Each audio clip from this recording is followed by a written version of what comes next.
Yes, আপোনালোকে ঠিকেই শুনিছে যোৱাকালি আমি সকলোৱে মিলি খালো এটা খানা পিছে কিহৰ খানা হেতু আপোনালোকে ভিডিওটো চাই থাকিলে গম পাব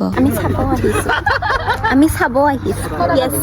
পিছে আমি সেইফালে চাবলৈ গৈছিলো বাচন ধোৱা কাৰণ এনেই যেহেতু বেকাৰ পৰি আছিলো সেইকাৰণে বলো অকনমান টাইম পাছকে কৰি আহো আৰু আনফালে চলি আছিল আমাৰ চাহ বনোৱা প্ৰিপাৰেচন পিছে এনেদৰে কেৰাহীত চাহ বনোৱা মই কিন্তু ফাৰ্ষ্ট টাইম দেখি আছিলো দেই আৰু এই কেৰাহীত বনোৱা স্পেচিয়েল চাহখিনি খাই লৈ আজিৰ খানাৰ আৰম্ভণি কৰি দিলো আৰু চাহখিনি খোৱা হৈছিলহে মাত্ৰ ইহঁতে আকৌ বগৰী কটাত লাগি গল পিছে টেঙা দেখিলেতো ৰব নোৱাৰি সেইকাৰণে ময়ো এই চান্সতে বগৰী খোৱা ষ্টাৰ্টে কৰি দিলো পিছে মোৰ এই ডান্সটো দেখি কোনেও নাহাঁহিব দেই আৰু তাৰ পিছতে আমাৰ মেইন কাম আৰম্ভ হৈ গল ইফালে ধুনীয়াকৈ চিকেন বনাই আছিল আৰু আমাৰ টেনচন ল'ব লগা একেবাৰে প্ৰয়োজন নাই বেয়া হ'ব বুলি কাৰণ আমাৰ সেমিষ্টাৰত বহুকেইটা ভাল ভাল ৰান্ধনি আছে পিছে ময়ো কিন্তু বহুত ভাল ভাল খানা বনাব জানো দেই আপোনালোকে আৰু নাভাবিব যে মই একোৱেই বনাব নাজানো কেতিয়াবা চান্স পালে আপোনালোকক নিশ্চয় টেষ্ট কৰাম আৰু এখেতৰ ডান্সৰ কথানো কিয়ে কম আপোনালোকে নিজেই এটা কমেন্ট কৰি জনাব